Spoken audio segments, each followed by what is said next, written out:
కొద్దిగా లూజ్ భాషలో చెప్పాలంటే కింద పైన దెబ్బేశారు. రైట్ రైట్, మళ్ళీ వస్తాను మీ దగ్గరికి శాంతి ప్రసాద్ గారు.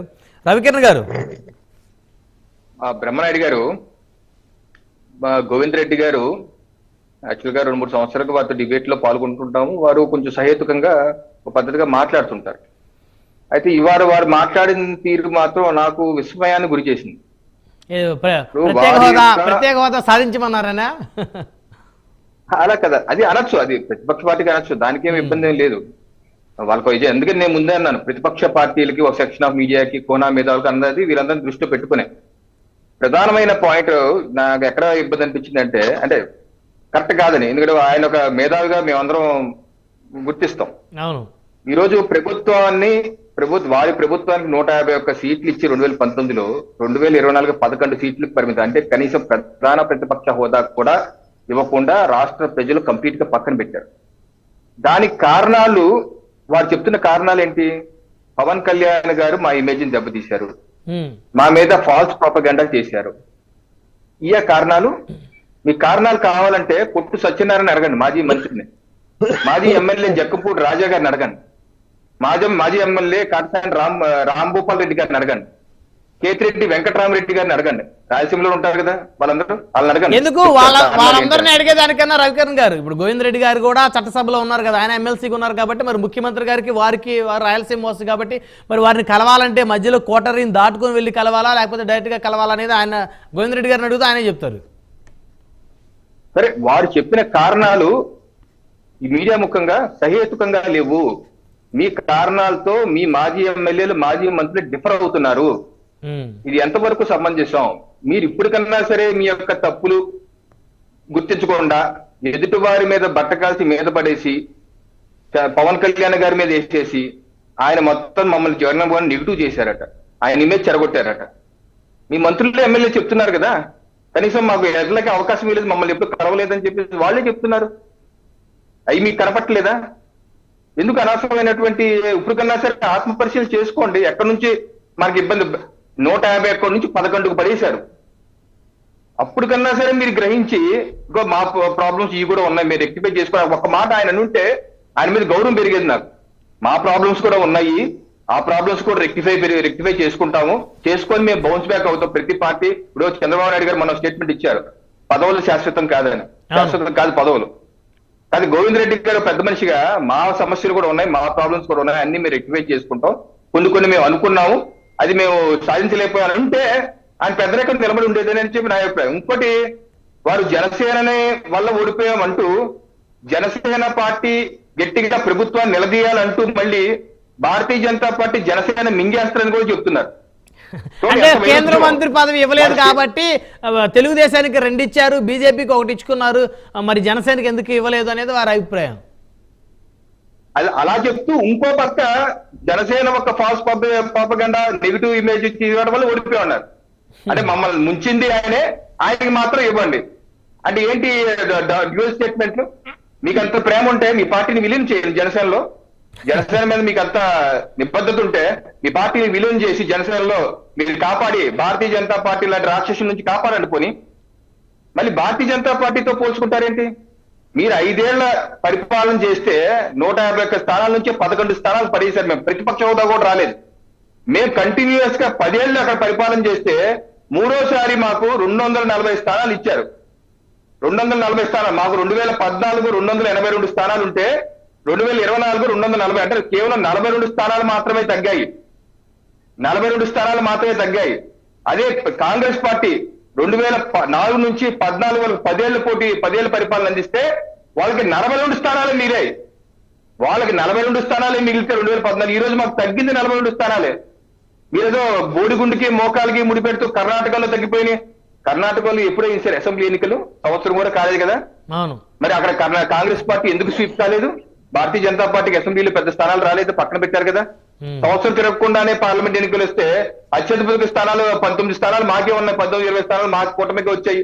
బీజేపీకి 17, జేడీఎస్ 19 సీట్స్ మాకే ఉన్నాయి. అత్యధిక బ్రహ్మరథం పట్టారు మాకు. తెలంగాణలో ఎన్నికలైనవి 6 నెలల క్రితమే. ఏ రకం కాంగ్రెస్ పార్టీ ప్రభుత్వం వచ్చింది. ఈ రోజు కనీసం అక్కడ ఉన్న కాంగ్రెస్ పార్టీకి సగం పార్లమెంట్ స్థానాలు రాలేదు. 17లో సగం కూడా రాలేదు, 8 మాత్రం ఆగారు. మాకు 8 వచ్చాయి. కేవలం 8 మంది ఎమ్మెల్యేలు గెలుచుకున్న వాళ్ళు 8 పార్లమెంట్ స్థానాలు ఇచ్చారు. సో మీరు బీజేపీతో పోల్చుకుని ఏదో పులిని చూసి నక్కలు మాత్రం పెట్టినందుకు తప్పుడు కొరిలేషన్స్ చేసుకుంటూ ఆనందపడతారంటే ఆనందపడండి. మాదే ఇంకోటి పోలవరం మీద అన్నారు. మీరు ఐదేళ్లు ఎమ్మెల్సీగా ఉన్నారు, పనిచేసి ఉన్నారు, మీరు ఇరిగేషన్ శాఖలో కూడా పనిచేసి ఉన్నారు. నేను గతంలో కూడా ఒకసారి అన్నాను, మీరు ఇరిగేషన్ శాఖలో పనిచేస్తున్నారు కాబట్టి కనీసం ఆ శాఖకి మిమ్మల్ని ఒక చైర్మన్ గా ఇస్తే బాగుంటుందని కూడా ఒక డిబేట్ లో కూడా మిమ్మల్ని అన్నాను. ఈ రోజు మిమ్మల్ని అడుగుతున్నాను, పాదయాత్రలో జగన్మోహన్ రెడ్డి గారు పోలవరం నిర్వాసితులు రాజశేఖర రెడ్డి గారు టైంలో ప్రొక్యూర్ చేసిన ల్యాండ్ కి ఎకరానికి 1,00,000 ఇచ్చారు, నన్ను అధికారంలో తీసుకురండి, 2004లో సేకరించిన భూమి వాళ్ళకి 3.5 లక్షలు అదనంగా ఇస్తాను అని హామీ ఇచ్చి పాదయాత్ర చేసిన వాళ్ళు 5 ఏళ్లలో కనీసం వాళ్ళకి రూపాయి అన్నా ఇచ్చారా? నిబద్ధత ఉందా? మీరు మీ పార్టీ శాసనసభలో శాసనమండలిలో పడుకొని నిద్రపోయి ఈ రోజు ఏదో ముసలికాయ మీరు అడగండి, పోలవరం చేయండి, అడగండి, నేను కాదన్నా. ఎక్కడ సహేతుకంగా మాట్లాడనని చెప్పి మాత్రం నేను అంటున్నాను. రైట్, గోవింద్ రెడ్డి గారు, ఏది సహేతుకమో ఏది కాదు అనేది అంటే ఎవరి అభిప్రాయాలు వాళ్ళకు ఉంటాయండి. మీ అభిప్రాయాలకే నేనేమన్నా తందాన కొట్టాలనా ఇక్కడ? That is not the correct. మీరు మీది చెప్పుకోండి అంతే తప్ప. ఇప్పుడు నేను ఒకటే అంటానండి, ఇప్పుడు మేమేమన్నాము 2019లో అయ్యా మాకు బీజేపీతో మేము వాళ్ళకు సపోర్ట్ చేసినా కూడా బీజేపీకి అబ్సల్యూట్ మెజారిటీ వచ్చింది, అందుకని బీజేపీ వాళ్ళను అంటే మీరు మెడలు వంచి ఎందుకు చేయలేదు, పోలవరాన్ని ఇక్కడ ప్రత్యేక హోదాను ఎందుకు తీసుకురాలేదు అని మీ మీద డిపెండెన్సీ లేనప్పుడు మీ ఇంపాక్ట్ ఉండదు కదా. మీ మీద వాళ్ళకి డిపెండెన్సీ లేనప్పుడు మీరు ఏ విధంగా వారి మీద ఇంకా ఫైట్ చేసే అవకాశం ఉంది మీకు? అంత డిపెండెన్సీ ఇప్పుడు ఈ డిపెండెన్సీ ఉన్నటువంటి పెద్ద మనుషులు ఇప్పుడు ఏం మాట్లాడుతున్నారు? లేదు అదంతా ముగిసిన అధ్యాయం, అదంతా జరగదు అంటున్నారు. ఎందుకంటే బీజేపీ వాళ్ళు ఖచ్చితంగా ఎవరు అనేది వీళ్ళకి 100% తెలుసు. కాబట్టి అడగడం ఎందుకు, ప్రజల్లో చులకన కావడం ఎందుకు అనేటువంటిది నా అభిప్రాయం. అంటే ఇంకొక విషయం చెప్పాలి గోవింద్ రెడ్డి గారు, జగన్మోహన్ రెడ్డి గారు 2019 ఎన్నికలప్పుడు ప్రత్యేక హోదా సాధిస్తామని చెప్పేసి చెప్పారా లేదా? చెప్పారు సార్, మరి చెప్పలేదు మాట. నేను అందుకనే చెప్తున్నాను, అయ్యా నా మీద ఆధారపడి ఉంటుంది అనుకున్నాను ఆ పార్టీ, నాకు 22 వచ్చినా కూడా అబ్సల్యూట్ మెజారిటీ వచ్చింది. మీకు తెలుసు మోడీ గారు ఒక్కసారి వాళ్ళ అబ్సల్యూట్ మెజారిటీ వచ్చిన తర్వాత ఏ విధంగా పరిపాలన చేశారో, ఒక హిందుత్వ అజెండాతో వెళ్ళిపోయేవాడు కానీ వాళ్ళ ఇంటర్నల్ గా. అందుకనేండి వాళ్ళ కోయలేషన్ లో ఏ పెద్ద పార్టీస్ కూడా ఉండరు, 2, 3 ఇలా వచ్చిన వాళ్ళందరూ 2 ఎంపీలు 3 ఎంపీలు వీళ్ళు ఏం మాట్లాడలేరు సార్. కనీసం వాళ్ళకి ఎక్కడ కూడా ఏముండవు. నెంబర్ 1 లెట్ మీ టెల్ నా అభిప్రాయం నేను చెప్పనండి. మీరు బీజేపీకి మీరు ఒక మీ పార్టీని మీరు సమర్థించుకోండి, let me have my own my idea my. రెండోది సార్ పోలవరానికి చెప్తున్నారు, పోలవరము అది ఎవరిదండి ప్రాజెక్టు? అది సెంట్రల్ ప్రాజెక్టు. 100% విభజన చట్టంలో దానికి డబ్బులు ఇవ్వాల్సింది వాళ్ళే. మీరు అన్ని ఇప్పుడు చిన్న అమౌంట్ 4,000 కోట్లు 5,000 కోట్లు అంటే ఈ రాష్ట్ర ప్రభుత్వంలో ఈవెన్ చంద్రబాబు నాయుడు గారు కూడా ముందు డబ్బు పెట్టిన తర్వాత మీరు ఆ డబ్బు రీఎంబర్స్ చేయడం మనకే చాలా లేట్ అయింది. మీరు కేంద్ర ప్రాజెక్టులు చూడండి సార్, ఒక్కొక్కటి 20 ఏళ్ళు 25 ఏళ్ళు కూడా ఆగిన్నాయి. ఏదో తల అంతింత ఇవ్వడము ఒక ప్రాజెక్టు, దాన్ని మనం ఎంత తొందరగా కట్టుకోవడానికి ఎందుకంటే ఇది కేంద్ర ప్రాజెక్టు. రాష్ట్ర ప్రాజెక్ట్ అయితే ఇది రాష్ట్ర ప్రభుత్వం యొక్క రెస్పాన్సిబిలిటీ. ఆ డబ్బులు ఇవ్వకుండా ఇల్లు ఎందుకంటే వాళ్ళందరికీ కాంపెన్సేషన్ ఇవ్వండి, ఎక్కడ నీళ్లు మనం డ్యామ్ ఎలా కడతాము, this is the technical problem. ఇది రెండోది. మూడోది కూడా వారు మన ల్యాండ్ టైటిలింగ్ యాక్ట్ గురించి సార్, అది యాక్ట్ చేయడం కరెక్ట్, నోటిఫై చేయలేదండి. ఇప్పుడు ఆయన కూడా అడ్వకేట్, నోటిఫికేషన్ చేయకుండా ఇంప్లిమెంట్ చేయడం మీరు చూడండి. అది కాదండి, ఇప్పుడు నాకే ఒక ల్యాండ్ ఉంది హైకోర్టులో సార్, 15 ఏళ్ళు మీరు అడ్వకేట్ ఎందుకు 6 నెలల్లో సంవత్సరాల్లో నేను ఒక భూమి కొంటే నాది ఎవరో ఒకటి వేస్తే లిటిగేషన్లు అట్లా ఉంటా ఉంది. దీనికి ప్రభుత్వ అధికారులే క్లియర్ చేయండి లోయర్ లెవెల్లో. హైకోర్టుకి వెళ్ళండి టైటిల్ అంటే ఇది జగన్మోహన్ రెడ్డి గారు మొత్తం భూములు తీసుకుంటారు, మొత్తం తినేస్తారు అనేటువంటి ప్రాపగండా మీరు పెట్టి అంటే అధికారం కేవలం ఆ పెట్టి ఒక్క ప్రాపగండా రావడం వల్లే అనేది వైసీపీ correct ఈ కాదు. రోజు అంత ఘోర పరాభవాన్ని చవి చూసిందంటారా? ఇంకా సార్, ఇప్పుడు నేను ఒకటే మిగతా నేను చెప్తున్నా కదా, సీట్లను గురించి కాదండి.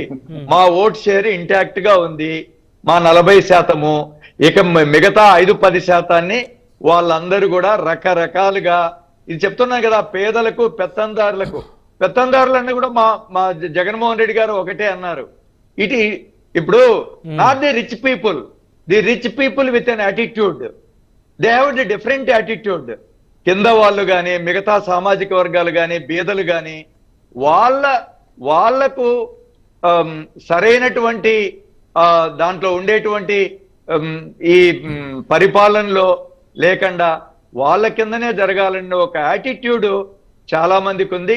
డిఫరెంట్ సామాజిక వర్గాలు, డిఫరెంట్ లెవెల్స్. ఇప్పుడు మేము తెచ్చుకున్నటువంటి రిఫార్మ్స్ లో certain sections of the people ను దూరం చేశారు.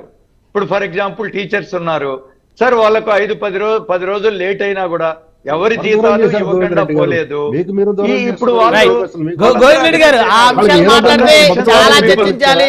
ఇప్పుడు కరోనా టైంలో టీచర్స్ చేత వారిని మద్యం షాపుల దగ్గర వారిని విధులు నిర్వహించేలా చేశారనేటువంటి అనేక రకాల అభిప్రాయాలు. ఇప్పుడు మా పార్టీలో కూడా కొన్ని అభిప్రాయాలు ఉన్నాయి. ముఖ్యమంత్రి గారు ఎక్కువగా పార్టీ యంత్రాంగం మీద కంటే కూడా ప్రభుత్వంలో ప్రజలకు మేలు చేయాలనేటువంటి ఉద్దేశంలో ఆయన ఒక బ్యూరోక్రాట్ గా పనిచేశారు, గంటల తరబడి పనిచేశారు, అనేక రిఫార్మ్స్ తీసుకొచ్చినారు. ఆ రిఫార్మ్స్ ను క్యాచ్ చేయలేకపోయారు ప్రభుత్వ ఉద్యోగులు కూడా.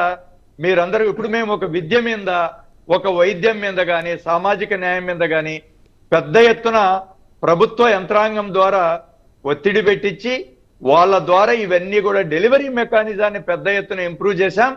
Certain sections of the people కు అది ఇష్టం లేదు. ఈ విధంగా టీచర్లు ఉన్నారు, వాళ్ళకంతా కూడా అక్కడ రెస్పాన్సిబిలిటీ చేశాము, వాళ్ళకు నచ్చలేదు.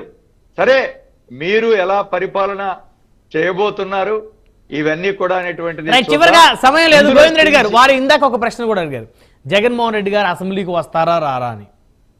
సార్ ఖచ్చితంగా వస్తారండి. ప్రజలు ప్రభుత్వాన్ని నిలదీస్తారు. మనకు మీకు ఎలాంటి అపోహలు ఉండక్కర్లేదు. మొత్తం కూడా మేమందరం కూడా, నేను శాసన మండలికి వెళ్తాను, ఆయన శాసనసభకి వెళ్తారు. మాకు ప్రభుత్వం ప్రజలు ఇచ్చినటువంటి ఏదైతే బాధ్యత ఉందో ఆ బాధ్యతను ఖచ్చితంగా నెరవేరుస్తాం. వారికి ఒక సంవత్సరం సమయాన్ని కూడా ఇవ్వాల్సిన అవసరం ఉంటుందేమో గోవింద్ రెడ్డి గారు. వచ్చినాయని చెప్పి మీరు సంబరపడగాకండి. మీరు చెప్పిన వాగ్దానాలను ముందుకు తీసుకెళ్లి తప్పించుకోకండి. శాంతి ప్రసాద్ గారిని అదే అడుగుతున్నాను. మీరు అడ్వకేట్ గా ఇవన్నీ అది ముగిసిన అధ్యాయం, ఇదంతా ల్యాండ్ టైటిల్ యాక్ట్ ఎట్లా, మీరు అడ్వకేట్, శాంతి ప్రసాద్ గారు కరెక్ట్ గా ప్రజల కోసం ముందుకెళ్దామని నా విజ్ఞప్తి. శాంతి ప్రసాద్ గారు, మొత్తానికి జగన్మోహన్ రెడ్డి గారు అసెంబ్లీకి వస్తానంటున్నారు, గోవింద్ రెడ్డి గారు కూడా శాసన మండలికి వెళ్తానంటున్నారు, ప్రభుత్వాన్ని ప్రశ్నిస్తామంటున్నారు. ఏదైతే కూటమి హామీలు ఇచ్చిందో ఆ హామీలతో అధికారంలోకి వచ్చిందో ఆ హామీలన్నీ కూడా నెరవేర్చే విధంగా వారు పోరాటం చేస్తామంటున్నారు.